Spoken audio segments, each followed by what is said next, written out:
I think the decision by the Armed Services Committee to plus up the NDAA this year is extremely significant.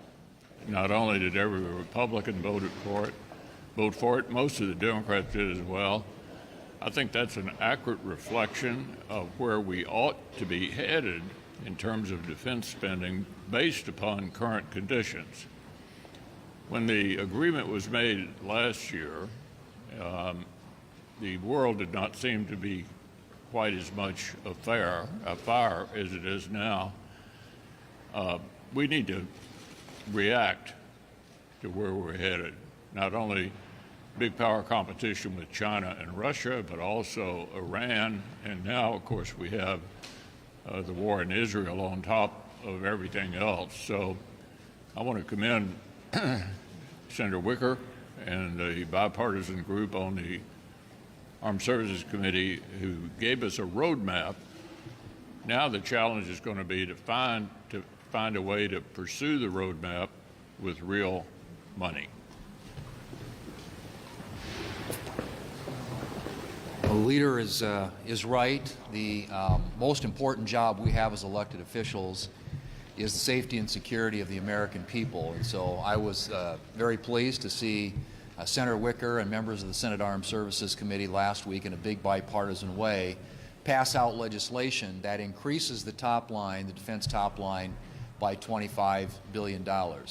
I've always said if you don't get national security right, the rest is really conversation. And I think it's critically important for all the reasons that the leader mentioned. We got a land war in Europe. We have Israel is at war with Hamas terrorists and Iranian proxy groups.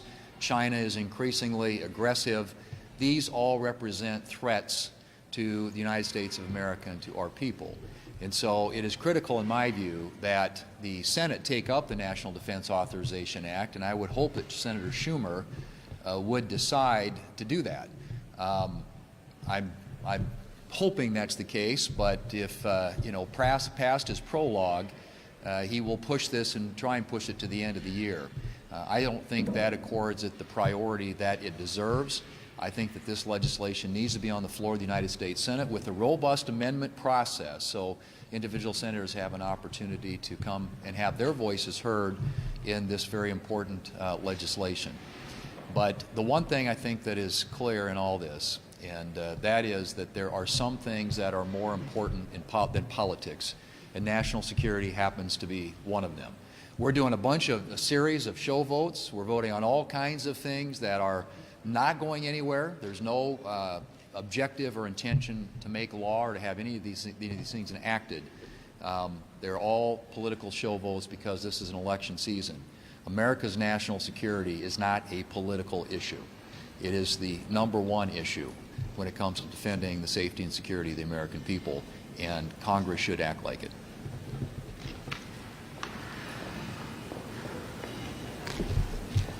Terrorists have arrived in America. The FBI says that lights are blinking red, warning lights. National security experts say that there is an increased risk of a coordinated attack. Why? Because the Democrats are the party of open borders. Just last week, 8 illegal immigrants were arrested with ties to the radical, extreme, violent terrorist group ISIS. They were arrested in California, Pennsylvania, and New York. They came from Central Asia to Mexico, and from there easily came to the United States. Why? Because this open border policy of the Democrats has something called catch and release. Democrats, let me tell you, it is not working. You are releasing into the United States criminals, drug dealers, murderers, and now terrorists.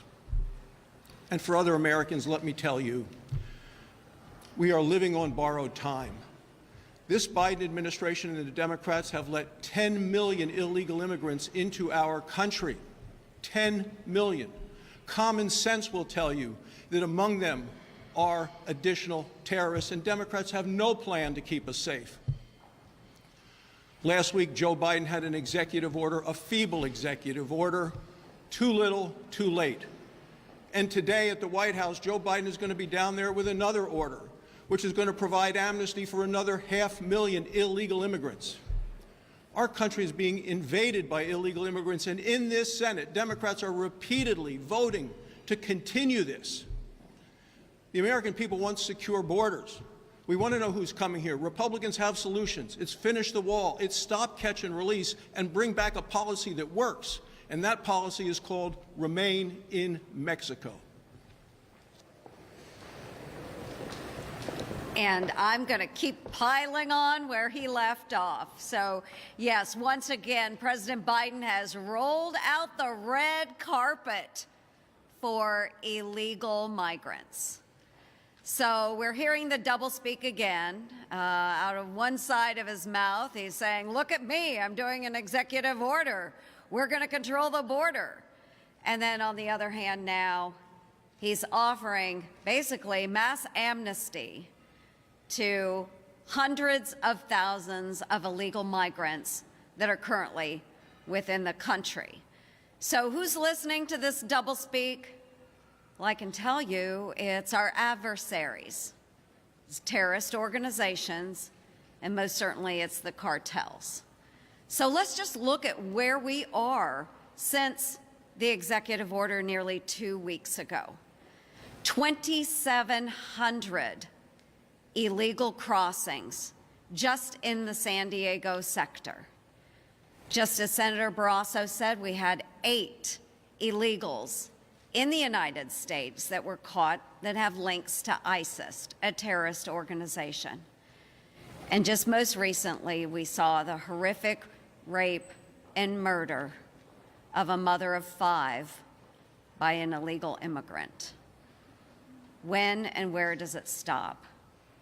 Joe Biden, this is on you. We need to secure our border.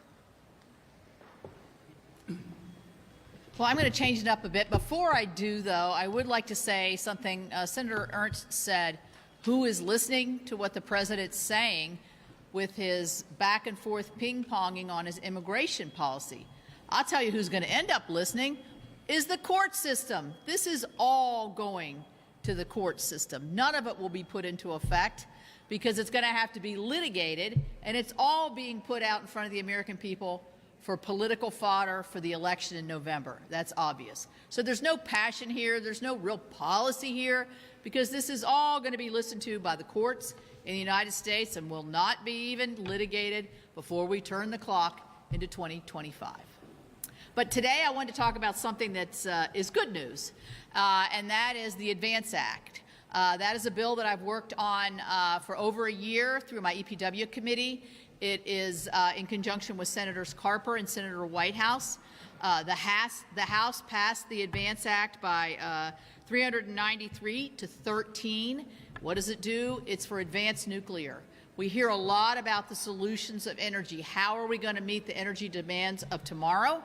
For me, we got to have all of the above, certainly natural gas, coal, renewables, but we need nuclear and particularly the new technologies of nuclear to be a big part of our energy future. Small modular reactors are the future of nuclear energy, but we have a regulatory system right now that does not address and license these reactors quick enough. They don't have the speed nor the staff to be able to do this.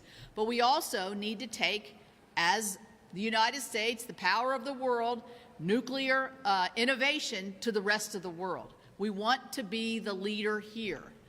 And so the ADVANCE Act reforms some of the NEPA process for siting nuclear, small modular nuclear. It also works on innovation of the technology. It works to speed up the licensing so we can see more of this moving forward. And it also, for areas such as mine that have abandoned power sector, maybe a coal-fired power plant that's no longer in service that has transmission, it encourages the use of those assets to be transformed into a small modular nuclear facility. They're big employers. It's green energy. It's base load energy. We have 20% of our energy now is nuclear. And so I'm excited. I'm anticipating that we will have a big bipartisan vote. This will be our economy, our energy security, and our innovation, and our environment, all wrapped into one. Thanks. More fair and more just. That's what Joe Biden called his immigration policies they started rolling out today. But today I ask, where is fairness and justice for Rachel Morin? She was the Maryland mom who was raped and killed by Victor Antonio Martinez Hernandez. And Hernandez wasn't just any street thug. He committed murder in El Salvador. He then came across our southern border illegally. A few weeks later, he committed a home invasion in Los Angeles. And then a few months after that, he murdered and raped Rachel Morin, a mom of 5, while she was out walking on a trail in Maryland. Eerily similar to Laken Riley's murder in February. Laken Riley was a nursing student in Georgia who was murdered while out on a run by another illegal who was just freely roaming our streets. Sadly, this is Joe Biden's America, and it's Joe Biden's border crisis. We have terrorists, we have violent criminals coming across the southern border who are raping and murdering Americans. Where is the justice for Rachel Morin? Where is the justice for Laken Riley? The American people are going to right this wrong by holding Joe Biden and Senate Democrats accountable in November. Leader McConnell, you've seen the videos of the president in Europe and here in the States. Do you believe that these videos are deep fakes and that and is there a national security issue here in terms of how our adversaries and our allies see the ability of our commander-in-chief to make critical decisions in response to new conflicts? Look, I think when it comes to national security, and that's what you're talking about, right, it's collective responsibility on the part of all of us to make defense spending, as I said earlier, job one. We're going to have an election this fall, and the American people can decide which of these candidates they want to lead us into the next 4 years. But whoever it is, in my view, needs to make national security the top priority. Leader McConnell, Alex?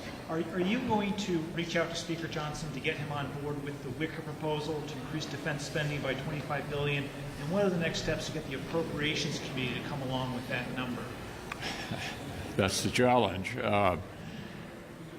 Senator Murray has said once again she's going to insist on equal treatment for defense and non-defense. That, in my view, is absurd. It doesn't reflect current needs. The agreement that former Speaker McCarthy and the President reached has the top line in it. Whether that still makes sense a year later, given all the intervening events, is something we're going to have to try to work out. But in the end, what I feel very strongly about is that we need to begin to deal in a way that Senator Wicker laid out over the next 5 years with reflecting the actual changes to our national defense needs. And there are tripwires you have to deal with in the process. Burgess? Do you plan to attend and or speak at the Republican National Convention this summer? National Convention? Yes. Yeah. Yeah. Will you be speaking there too? Speaking there? I don't know what role I'm going to play, but I'm going to be chairman of the Kentucky delegation, as I have been for a number of years, and I'll be there. Okay, Do you thanks. believe bump stocks should be banned legislatively? A bump stock.